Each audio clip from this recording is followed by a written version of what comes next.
you see that? Can you see that? Yep. Yeah. All right. So I think Rakil touched on a lot of topics already. I'm going to go through a little bit of items as well. I think a lot of times, and this is something that Rakil touched on, it's not necessarily your analysis that's hurting you.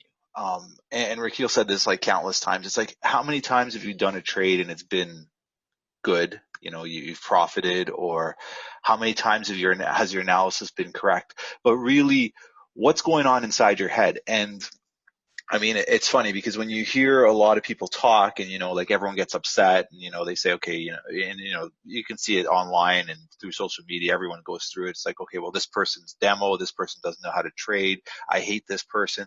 There's so much negative energy, and I don't like really, blaming people, but it's more of introspective. Like, you have to look at yourself. And as sucky as it sounds and as stupid as it sounds, it's a maturity thing. It's a way of thinking, and it's not an excuse. So a lot of people look at this and they'll say, we're talking about psychology, we're talking about all this stuff. It's an excuse because then you have no one to blame but yourself.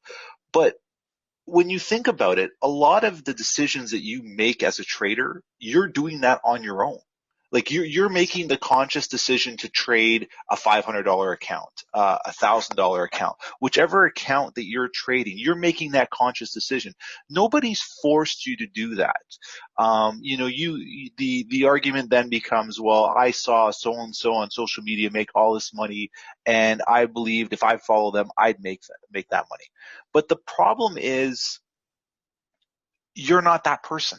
And this is the hardest thing that you have to learn as an individual. And I think when the most successful traders have grasped this concept, and people who do become successful, and there are a lot of successful traders that have come from, Rakil's group, from my group, from Alex's group, from anyone's group, have realized that they individually have to find something that works for themselves. You can't turn around and copy people. You can't turn around and say what's happening. So, I mean, this is sort of what we see, and what we see in social media, and why everybody's here right now. People turn around and they see 4, 5, 6-figure traders, and then everyone starts to chase that strategy. And it was something that I actually posted yesterday about too, is, the reason why, like, a lot of people say like Forex is toxic, or any sort of financial ideas are toxic on social media, is because people are only showing one side, or they're only showing a glimpse of what something is. They're not giving you a full perspective. And once someone gives you that full perspective, it's up to you then to take that and do what you need to do with it. If I look at myself, being 6'4", am I able to play in the NBA? No.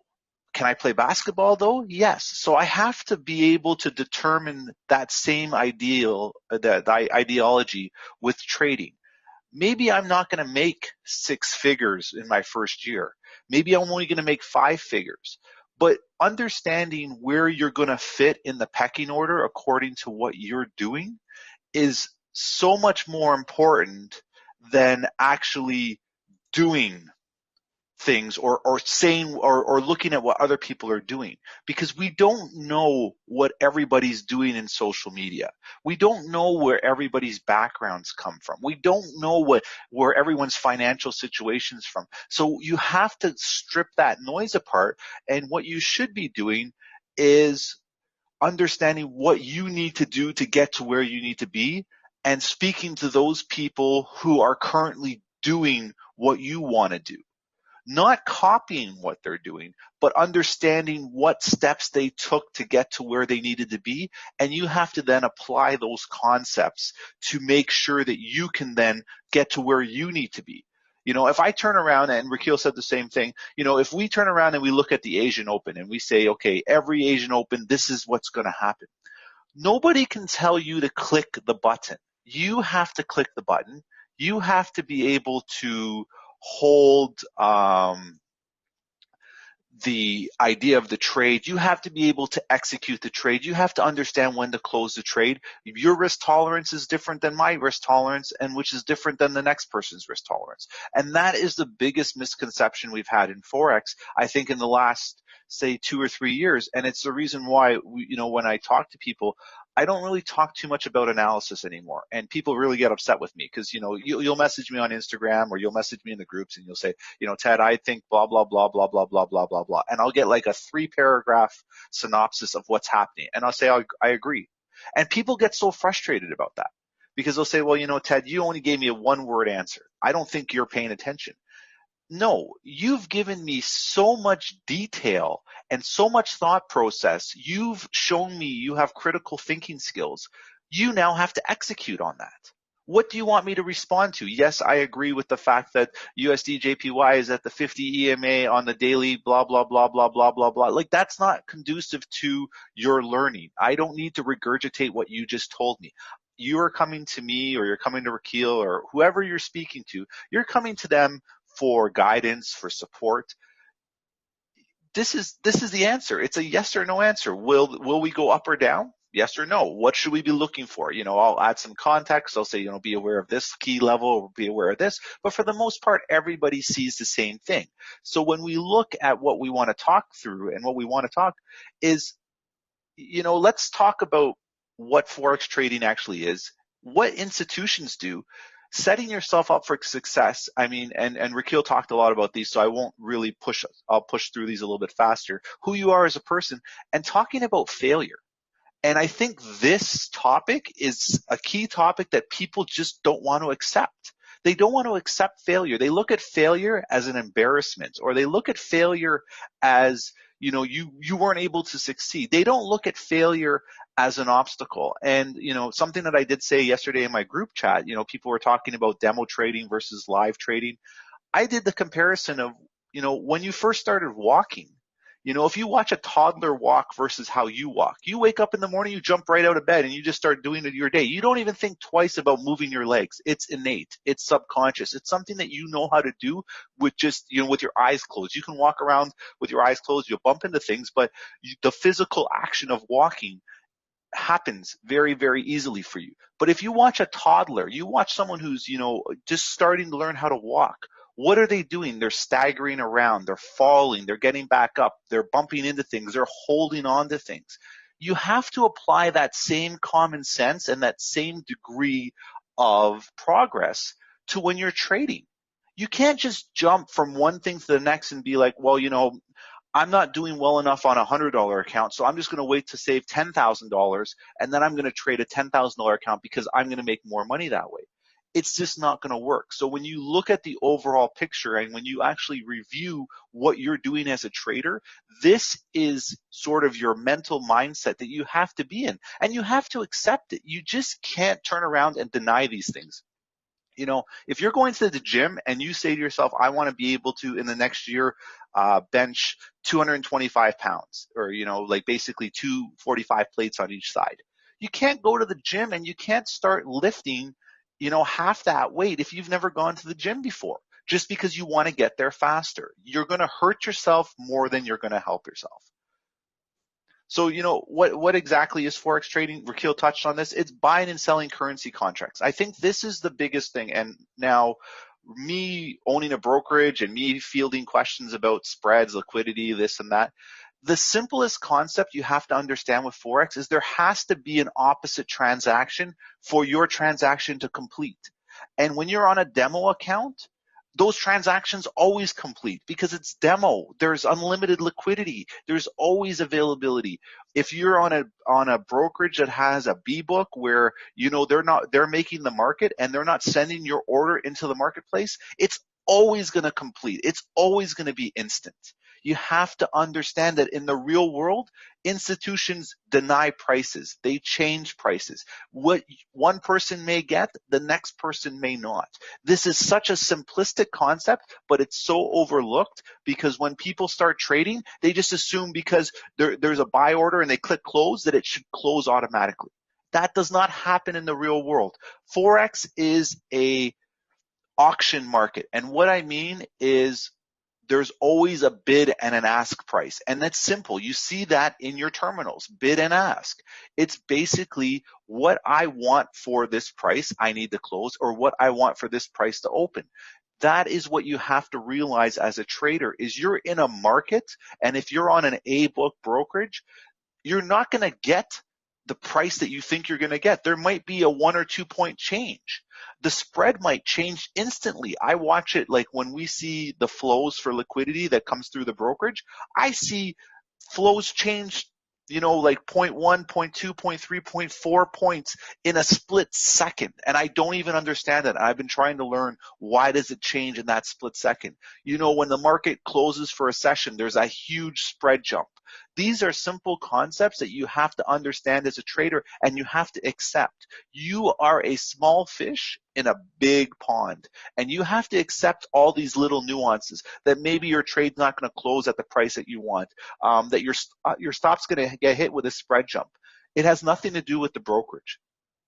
It's institutions and their movements and what they're doing. And it's also, too, where you place your stops. If you place your stops right in a price zone, expect them to get hit, because there's spikes. Institutions are always trying to get the best price, and they're always trying to make sure that they are winning the most. So you have to accept that as a retail trader. And if you're practicing risk management and you're focused on your daily goal or your weekly goal, these things are just normal occurrences. I mean, I can give a perfect example. The other day, I took a trade with the pound JPY, and it looked like we were going up to, I think it was 152.600, and we were at 152.500 or something like that. And I took a trade, I took an entry, and literally in like 30 seconds, it dropped like 9 pips. So, am I supposed to be upset about that? Am I supposed to turn around and be angry? No, I had an idea that we were moving up to that level, which we eventually did about an hour later. But you know what?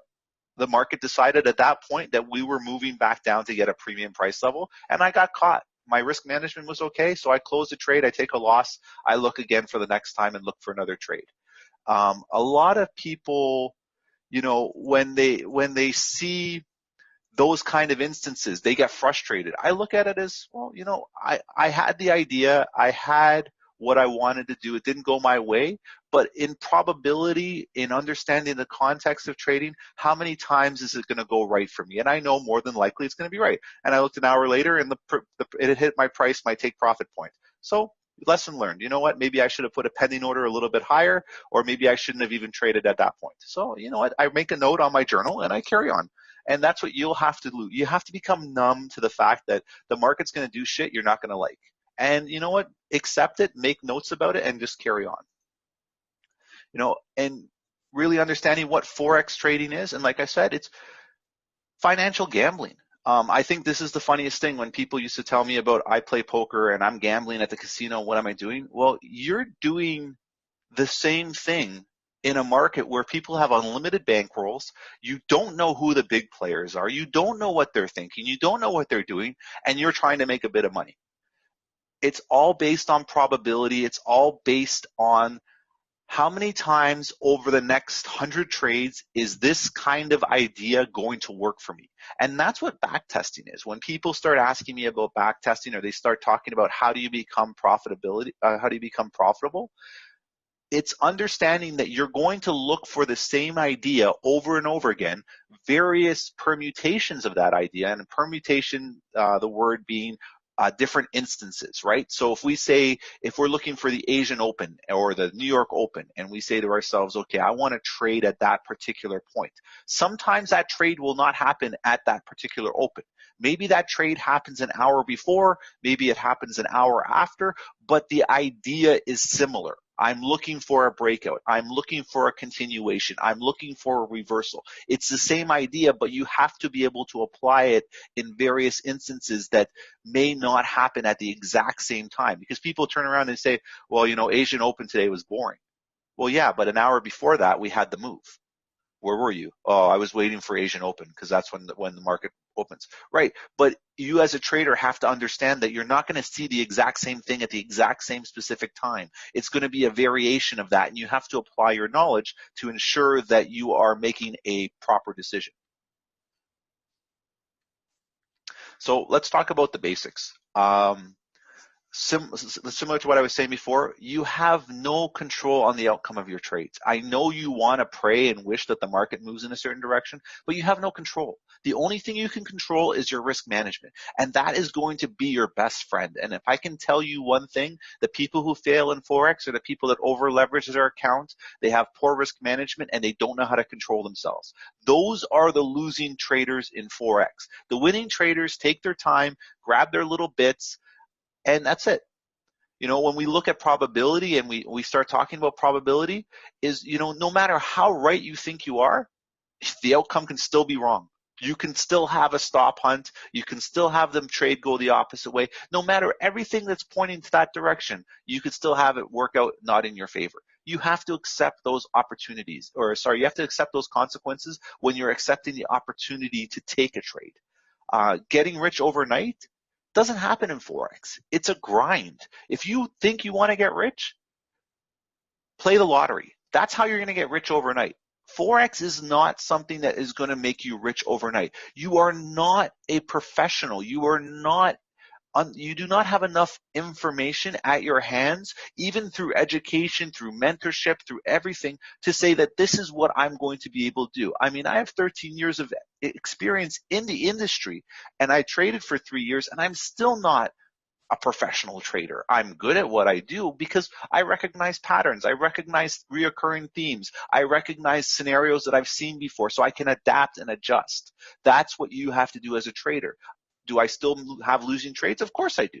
Everyone has losing trades. It's a part of what it is, but it's understanding why you take those losses and making sure that those losses don't happen again. Or if they do, you know when to minimize those losses. It's been, countless times when we've looked at a trade and we can all sit there and say, okay, this is not going to end well. It's time to exit.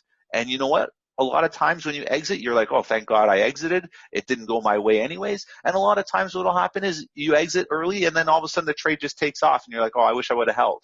You have to be just conscious of the decision that you make at that specific time with the information that you have at that specific time. You can't go back and say, well, I wish I would have done something.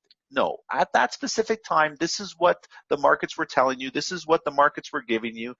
And that is what you made or based your decision on at that time. There's nothing wrong with that. And that's another key as you start trading, is understanding that it's okay to close trades early. It's okay to, before it hits your stop loss, to close the trade.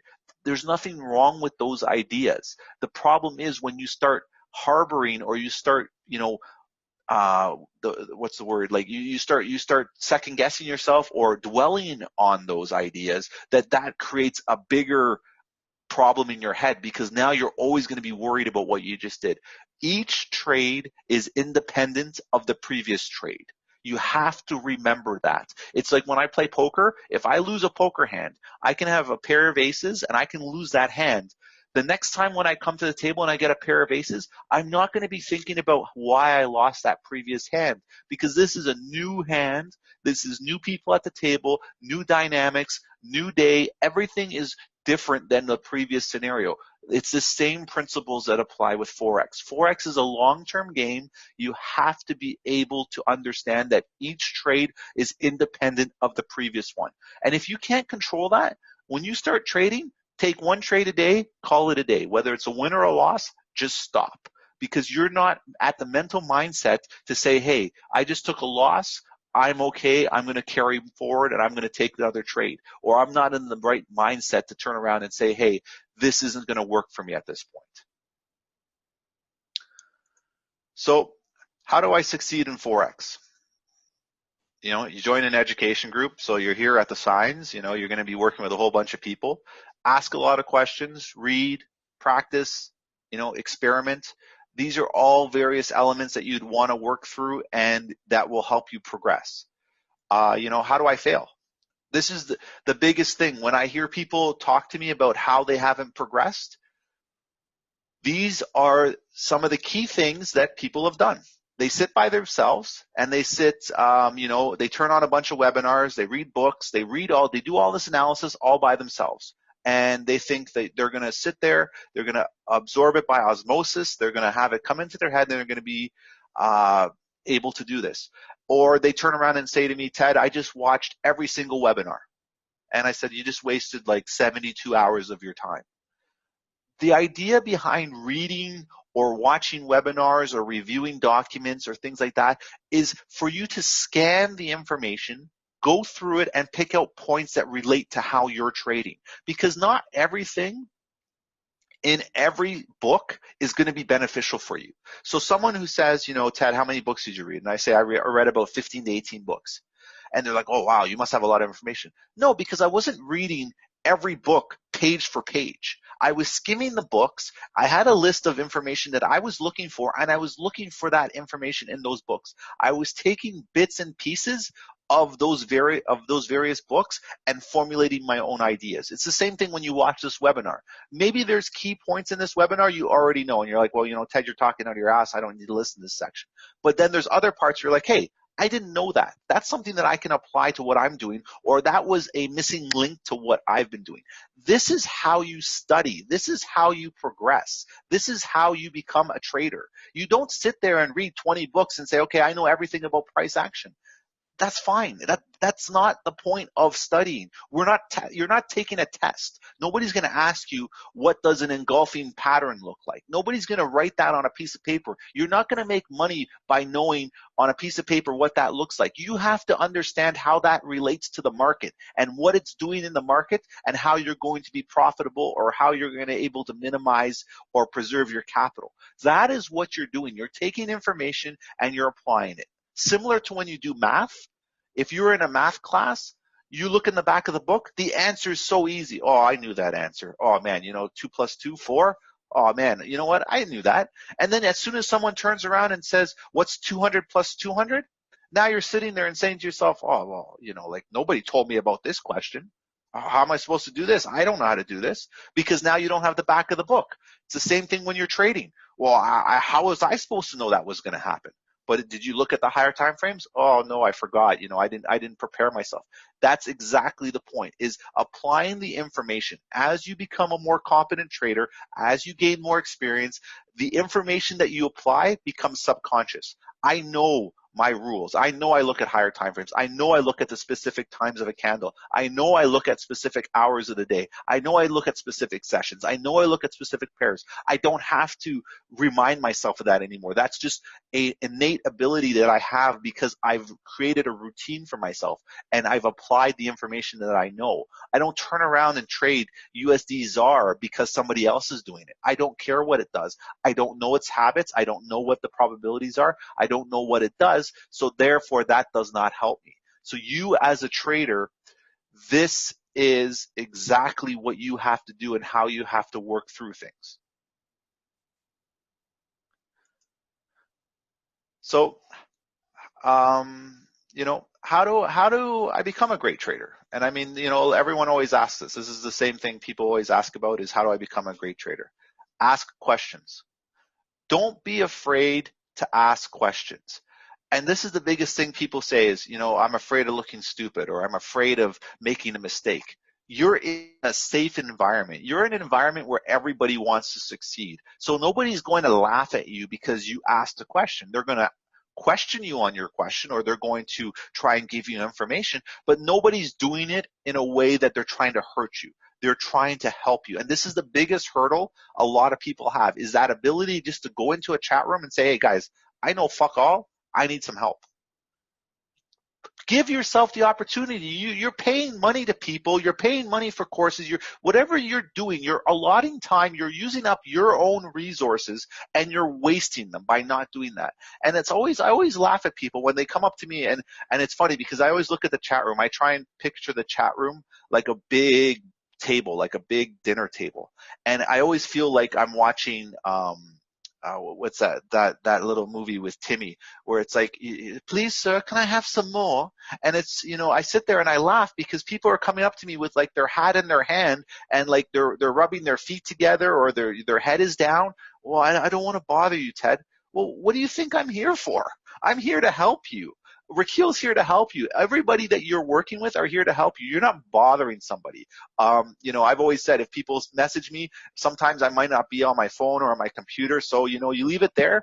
I get the notification. I'll eventually get to it and I'll help you. Sometimes if I miss it, you message me again and say, Ted, you forgot this question I asked you. Can you go through it? And I'll definitely get back to it. Like, we're human. We're working on multiple things. I have a lot of projects, but I don't ever expect somebody to say, hey, I don't want to bother you. You have to bother me because you want to progress. That's the sign of progression, that you're hungry to learn. When you ignore or you hide or you're sitting there and you don't want to talk to anybody, and then you come to me and say, well, I just lost like 10 trades in a row. I can't help that. I can't help you do that, because essentially what you've done is you've taken it upon yourself to think that you can do it on your own, and then you come and complain to me when things aren't going that right. And it's the same thing what happens in Rakil's groups, anybody else's groups. So if you're going to be that type of trader, you're going to fail. You have to want to learn. You have to basically think of yourself walking through a crowded room naked. That's how you have to be when you're a trader. You have to basically be naked, hang your balls, hang your tits, hang everything out and say, listen, I just want to learn. I'm okay that my balls are small. I'm okay that my tits are too big. I'm okay with all this. I just want to learn. Can you help me? Because eventually I'll be able to have plastic surgery with all the money I make from Forex. I'll be able to resize my tits, grow bigger balls, get a butt implant, whatever I need to do to make myself look better. But at this point, I'm willing to look like shit so that I can eventually progress and get better to where I need to be. And that is what you need to understand and really take to heart, is everybody's here to help you and you have to work at it. Dedicating your time. You know what? People say we don't have time to study. You don't have time. Read something as you're eating. When you wake up in the morning, I used to, on my way to work, I used to read on the train. I would read like a couple of paragraphs. I would play a game, guess the direction of the market. I would do things where I only had a few moments to work through. And at the same time, don't overdo it. People turn around and say, okay, I'm going to go study for 2 weeks and I'll see you later. Your mind can't take that. It's like going to the gym for 5 hours. Really? I see guys that are there for 2.5 hours, and it's like, what are you doing more than the other person is doing that's only there for 45 minutes or an hour? It's, they're busy talking, you're hanging out, they're resting too much. They're not really engaged in the workout. They're just there to socialize. So don't do that with Forex. You know what? Do it in spurts. Put yourself in a position where you're going to learn at the maximum or the best time to learn, and then take a break. You know what? Just learn and relax, and that will definitely help you as you go through. Sorry, just going through the chats. Okay. How to study. Okay. Same thing. Ask questions, write notes, ask questions about the notes that you're taking. You know what? Be active. And a lot of people, I find that maybe we didn't have great study habits in school, or maybe you're still in school and, you just want somebody to spoon feed you. You're not going to remember everything someone says to you. And that's the biggest thing. So sometimes you have to turn around and, be active in that. Maybe Google a question before you ask the group, because that'll improve your critical thinking skills, and maybe you'll have more information that someone else couldn't give you. Or maybe you Google the question, then ask the question in the group and say, hey, I read this information, and, do you guys believe this is correct? I read this somewhere. Not instead of saying, what time does Asian Open start? Why don't you Google that and say, okay, you know what? I'm reading conflicting things. I see Asian Open opens at this time, but this one says this time. What is the right time? Is there a range? Like, what are we doing? Similar to that. And when you provide information, talk about what if session, like what if scenarios. Give ideas where there's progression, where we can start discussions. And that it will definitely help you as you progress. How not to study? You jump into the chat room and just sit there and read. You stay quiet, or you just copy somebody else. You don't want to be in that position. You want to be active. You want to be part of something. The biggest or the best traders, what they have in common is they ask questions, they studied, they built a plan and a structure for them, and they didn't care what anybody else was doing. And I always laugh at people, and like it's the same thing on social media is, everyone starts yapping and they're so busy with everybody else, but the most profitable traders are sitting back doing everything every day, the same thing, and they're ignoring everybody. I don't care what everybody else is doing on social media. It's a joke. I use social media as a time for fun. I laugh at people because I see all this time everybody's wasting, and everyone's pointing fingers here, or talking about this analysis or saying this, and I'm sitting there laughing because I'm looking at them saying, how many of these people this morning actually profited in a trade, or actually took a trade and actually did something productive? And chances are it was none of them. None of them did that. And meanwhile, I'm just sitting there doing my games. We do these daily webinars, as a group. We sit there and laugh. Everyone takes trades. Everyone's profitable. Everybody's earning. And then there's people out there that are so angry, that are, trying to talk bad about this person, trying to make this fake account. And I'm sitting there and I just laugh. And people ask me, they always say to me, Ted, does this bother you? I said, no, it doesn't bother me. I sort of feel sorry for people, because it's like, I'm sitting in my glass house and people are throwing stones at it. And it's like, you break my glass house, I just go buy a new one because I got lots of money. And when you look at stuff like that, and you examine what people are actually doing, it's like they're wasting so much time on other people that those other people don't even care about them. And then when you look at the best traders, they just sit there and laugh. They do their thing over and over and over again. And you need to become in that mindset, and you need to drill that in. And I'm not saying you can't have fun on social media. I'm not saying you can't engage in others, but make sure your priorities are there, that you're progressing before you're off doing it. It's sort of like when you're playing a sports, you're in a sport, right? And you practice for 2 hours, or you have a game for 2 hours. At the end of the game, yeah, of course you're going to go out and have a beer, or you're going to go out and have a drink, and you're going to celebrate with your team. It's the same thing with social media, I find. I'm busy working. When I'm done my work and I've got time, sure, I'll have a great chat with everybody. I'll debate for hours with people online because I've already done my work for the day. I've already succeeded in what I needed to do. I completed my tasks. I'm happy with my progress. So now I can have fun and I can do other things. Let's talk about institutions and, sort of what they're doing to my account. Because everyone talks about this. Everybody wants to talk about institutions, and, everyone's always like, oh, institutions do this, the market's manipulated, all this other stuff. And, not a lot of people understand exactly what institutions are. Institutions, we group businesses, banks, governments, all institutions, because they move the market. The currency exchange market, Forex, is moved by economics, by businesses, by all these various items that are a lot bigger than us. And that's what you have to remember. So, people always ask me like, oh, why did this currency pair drop? Or why did this currency pair go up? You have to realize that banks, businesses, governments are all involved in that. So whenever there's a monetary policy from a government comes out, currencies switch. Bank rates change, currencies switch. Businesses have bad days, currencies switch. There are so many different ideas here. You have to understand what they're doing at a high level. You don't need to know the specifics, because if you dive into the specifics, you're going to spend hours as an economist and you're not going to get any work done. When you look at institutions, they're large whales. So in the gambling world, whales are people who spend lots of money, and they actually, they gamble heavy, they move big amounts of money into casinos, and they can break the casinos. Similar to the trading world, they move in slow patterns. They're very methodical, and you just don't want to get caught in their way, because when you go against the trend and they're pushing hard, you're going to blow your account. And then people always turn around and say, and this is what I always enjoy hearing from people, well, if you're such a good trader and you're making 100% returns a month, why can't you go work in an institution and do that? It's quite simple.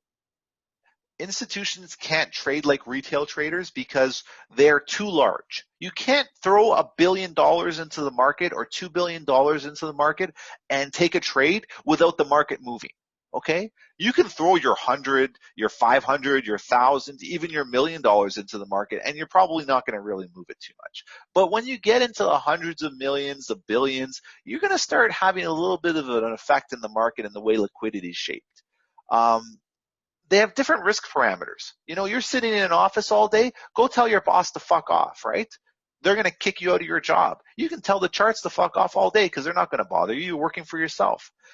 They have too many rules. There's too many things in place to stop them from trading like us, from making abstract moves. They have to make moves that are in the benefit of the shareholders, benefit of senior leaders, benefit of management. And at the end of the day, they don't want to lose their job. So they have to make sure they take proper ideas and they're a little bit less risk adverse. So how do we take advantage of institutions? And, like sort of what Rakil said is, watch the patterns, stay away from the news, trade with the trend, and enter and exit trades when you feel comfortable. And I think Rakil touched on this a lot is, following what makes sense for you and understanding that will give you a greater opportunity to know what we want to do. How do institutions take advantage of us? I think this is something that's not really touched upon a lot. They know what we see, okay? Institutions are well aware that everyone uses candlesticks, okay? Institutions don't use candlesticks. They use price, they use volume. They don't have a chart in front of them with indicators. They don't have these patterns. They're looking at specific price levels, and this is what you have to understand, is you have to look at it and say, what do institutions know about retail traders? They know we are watching them. They know that, when the market opens today, people are going to try and take trades, because we see a particular level that we're going to go to. Institutions aren't going to let you get to that level until they're happy with what they're doing. So you have to be aware of that. You have to avoid their traps. And it's not really a trap. It's just common sense. I mean, when people laugh and they say, you buy support, sell resistance, it's exactly what you're supposed to be doing. And when people say, oh, like I sold support or I bought support and it went further down. Well, did you wait for confirms to buy from support? Oh, no, I didn't look at that. It's just always, you just sort of buy support all the time. Or, I sold that resistance and it just kept going up. It's like, well, did you wait to see that we were moving? We tested resistance and broke? No. Institutions know that. Institutions know when we get at key price levels, everyone's going to be jumpy because they're going to say, oh, wow, gold's at like 1340. We're going to 1352, guys. And everyone's going to jump on the buy bandwagon. They're going to be like, no, we're not ready to go there yet. So we're going to drop it down to 1330, and then we're going to go up to 1352. You have to wait for confirmations. So when people say, oh, I just got stop hunted, or I just got this, it's like, more than likely, you probably got into the trade early, and you know what, you just got pushed the wrong way for a bit. And you know what, risk management states you have to leave the trade. It's not a big deal. So when you look at institutions, you got the us versus institutions. Now, when you look at this, do you see a problem? Look at us. We're just all these regular people, like we're all happy and stuff. Look at the institutions. They're well-groomed, oiled machines. These are things, they are not here to have fun. They're not here to be friendly. They're here to grab all your money. So when you turn around and you look and you say, man, I got to go after these institutions, you're going to end up trying to go after them, and you're going to see exactly what's happening in American Gladiators. You're going to be like, wow, I'm in a big load of shit. And, when you go and you finally win, you're like, yeah, we won the trade. We got out of the market. We were successful. Okay, so how do we do that? We know institutions can't make 30% like us a day. They have huge orders to put in and take out of the market. And the reason why you say, like you see the market range for periods of times is because they're putting orders into the market or they're taking orders out. They can't afford to move the market yet. And institutions hold positions a little bit longer than one day, maybe a week. And that's where you'll see consolidation on the higher time frames for such a long time. And then we break out. But keep in mind, institutions have thousands of people working for them. A lot of times, we see news releases and then people say to me, they'll say, well, Ted, how come the news was positive for the US dollar, but it went the other way? It's because they've already worked into the math. They've already done all the analysis. They've done all the work that the government is going to put out. They've done all the calculations. They've run all the scenarios, and they've said basically if it's in between this variance and that variance, there's no real change. This was expected. Institutions will only move the market with price when the actual dollar or the actual news event, that actual idea was unexpected. That's what you have to come to terms with when trading the news. And that's the reason why I tell people, sort of stay away from the news. And everyone posts on social media, oh, look how easy the news trade was. Look how easy this was. Or, like news was negative. So, of course it was going to go up. We don't know that. We don't know exactly why institutions are going to do what they do, but we do know the market's going to move in a direction based on what the institutions believed the news event would happen with the actual currency pair. So a lot of times price is already reacted to the news event, and the news event happens, that's just the end of price moving. So you know what? The only time you're going to get an actual big movement is when it's a large news release or there's a big discrepancy when you actually have the actual versus a forecasted, and the institutions were way off. That's where we get the information. Because at the end of the day, institutions want the best price, and they can always move price to get to where they need to get to. So keep that in mind. So how do we combat this? And it's quite simple: is act like an institution. Don't trade all day. Execute using higher probable frames. High probable times, market opens, specific times during the day. Be aware of certain price levels. You're looking at different price zones, your supplier demand zones, and, support and resistance levels. Be aware when we get to these key price levels, on the higher time frames, that there may be a struggle. We may consolidate for a bit. Looking at a 5-minute time frame and saying we're at resistance really doesn't give you a big picture feel for that. You really want to look at it at the higher time frames, because those, when they break or they retest, that's where you're going to have the most activity from there. At the end of the day too, be patient. Sometimes the market needs time to set up. And at the beginning of the week, we may not see a move. We may see consolidation. And then as we progress through the week, that's where the move actually takes place. So your analysis could be right, but jumping in on a Monday or a Sunday probably is not the best advantage for you as a trader. Maybe you have to wait till Tuesday and Wednesday and take the actual trend. Now that we've broken out and we're moving in that direction, that's the time to take trades. Setting yourself up for success. I think a lot of people want to do this, but they don't actually practice it. So, it's important. When you look at the rules, figure out your trading plan, execute on your trading plan, and just rinse and repeat, right? So, we say this all the time, and people say, well, that's pretty simple. So then I ask, why aren't you profitable? Because you're not following your plan. You don't have a plan. You over leverage your account. You're not following risk management, or you're just chasing. You're chasing a dream. You believe that you should be profitable. You believe you should be making money. You're not actually putting in the effort. You're just telling everybody this is what you should be doing. This is exactly what you are doing to fail. And, when we look at it, it's a very interesting idea, because, when we say, why are we making the same mistakes over and over again? And this is an interesting topic, because as humans, we learn from mistakes, but humans, we always say history repeats itself. So there's an old parable, an old fable about the scorpion and the frog. And when you look at this, if anyone's ever heard about this, you'll understand this. But when you look at what the scorpion and the frog fable is, it's the idea that it's in your nature, okay? And it's something that you have to understand. So when we look at the scorpion and the frog, the fable is the scorpion and the frog were both sitting at the edge of the water.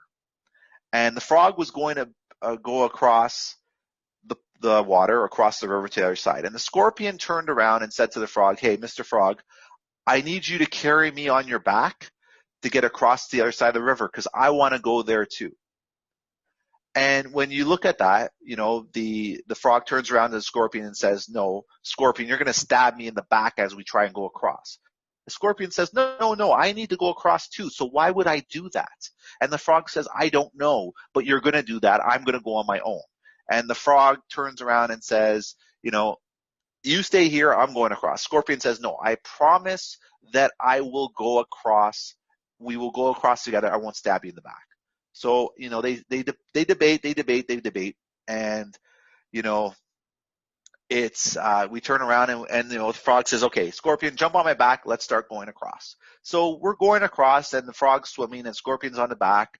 And we get halfway through the river and the Scorpion stabs the frog in the back.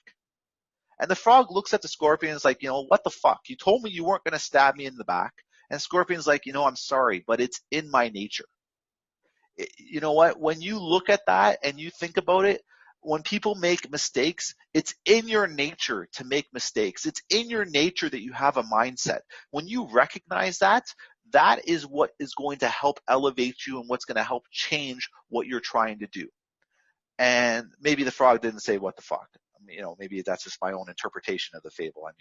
I'm sorry that people, sometimes it's fun to use those things and change it for more of a PG audience. But, how do we adjust our mentality? And, when you look at that and, how do you change your nature? It's like, am I putting time in to be a successful trader? Am I participating in the groups in both lending knowledge and asking questions? Am I waiting for something to happen or am I making it happen? And, is my trading plan complete? And am I following my trading plan? Have I mapped out a plan for myself personally? Like, where do I want to be in a month, 6 months, or a year from now? Like, am I objectively looking to see where I can be?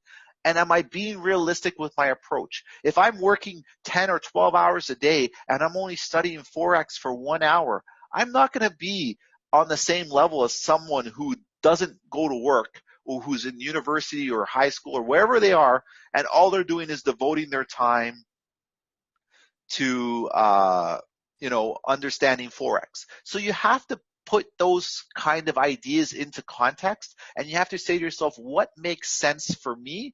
And if I understand that there's certain limitations, there's certain things I can't do, how do then I go across and do that? Doing the same thing at the end of the day is hard. Doing it over and over again. We are not built to do things repetitively as humans because we get bored easily. So take away the ego. Nobody says, like Raquel said this as well, nobody says you have to trade full time. Work part time and then trade part time.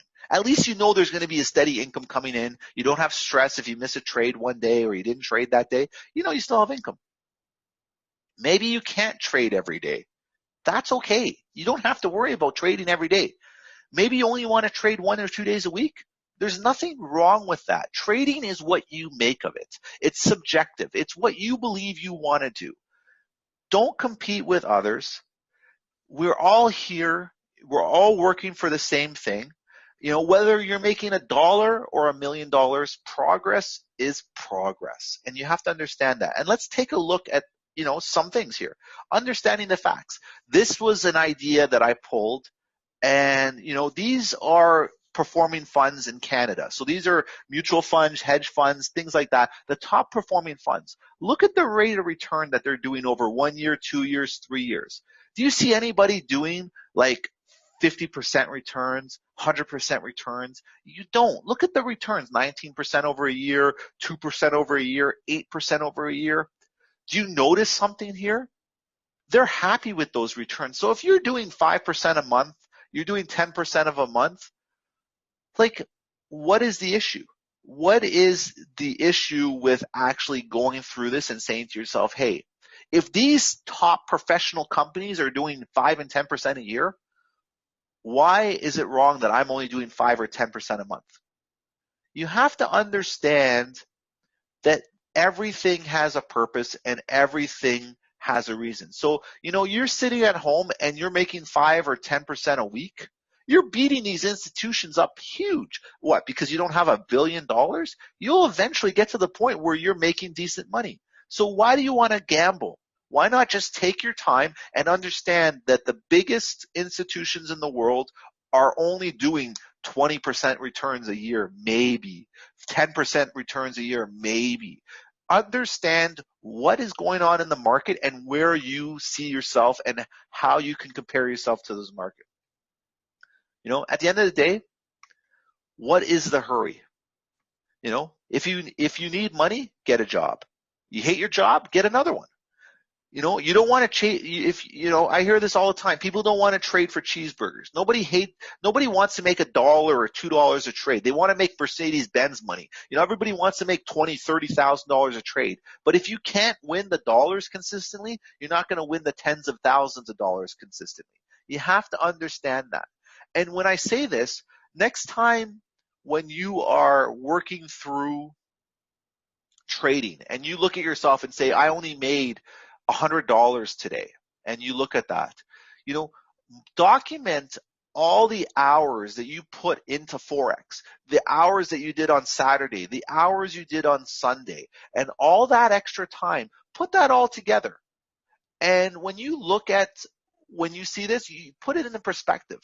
Pro athletes love what they do. Anyone who has a passion for something, they love what they do. So they're not worried about the dollar because they know the dollar will come. You spent many years in school or, growing up learning things, and you don't have to learn Forex in 2 or 3 months. It's a process. Enjoy the lifestyle change. This is something you want to do.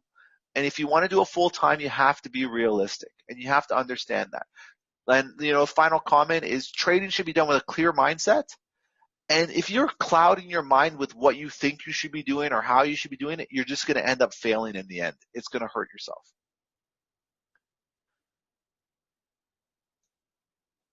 All right. So how do we control ourselves? Essentially, stick to the plan. You have to do this. You have to do this. When you complete your goal, whether positive or negative, shut down MT4 or MT5 for the day. It's quite simple. Just enjoy the rest of your day. If you're having a bad week or a good week, maybe it's time to take time off from trading. Studying and being in front of the markets for every day can be draining mentally. You might not be tired physically, but your mind might be exhausted. You need to give it a break. Because if you don't, it's going to impair your decisions. You're going to overtrade. You're going to create more issues. And, you have to understand that. And remember, every day that you break these rules is another day you're stuck doing the same things you don't want to do. Look at that and look at that very closely. You blow your account today, that means now you've taken 10 steps back instead of 10 steps forward. Keep things in perspective, whether it's you have to write it down in your laptop, put it on your desk, put onto your phone. Make these rules and understand them so that as you move forward, you realize why you're doing what you're doing. Things to remember. Habits take 21 days to form, so you got to be consistent. Reckless trading leads to reckless results. Someone who's making 100% in a day can also lose 100% in a day, so keep that in mind. And treat Forex like a gym routine. You have to make it, you have to determine that it's a lifestyle. You have to put yourself in that position that this is what you want to do and this is going to be part of your life now. Who are you as a person? Do you even make proper financial decisions to begin with? What motivates you as a person? What are your key drivers? Are you a risk taker to begin with? Do you have this understanding that what you want to do or how do you want to do it? Where are you in your life? Are you, early on where you can make big mistakes and recover, or are you maybe later on in your life where you can't afford to make mistakes? Are your goals realistic? Things of that nature. These are things that you have to understand about yourself so that you can get there. And, like I said, failure is an option. So why are you scared to do this? Why are you scared? Failing is good because of the following reasons. It allows you to evaluate mistakes that were made. It provides you with a new roadmap. And at the end of the day, not everybody succeeds on their first time. And I think that's the biggest thing that you have to realize that. And as you progress, each failure, now you take a bit of information from that, and now you fail a little bit less. And I think if you're able to do that as a person, you will continuously progress and you'll eventually get to where you need to be. But if you're going to beat yourself up or doubt yourself, or you're going to look at other people and you're not going to focus on yourself, you're never going to get to where you need to be, because you're always going to be chasing something that doesn't exist for you, but exists for somebody else. So I think that was pretty much what I had to say, Rakil. I don't know if you need me to add anything, but Oh, that was a lot of knowledge. okay. Yeah. That's good to know. Let me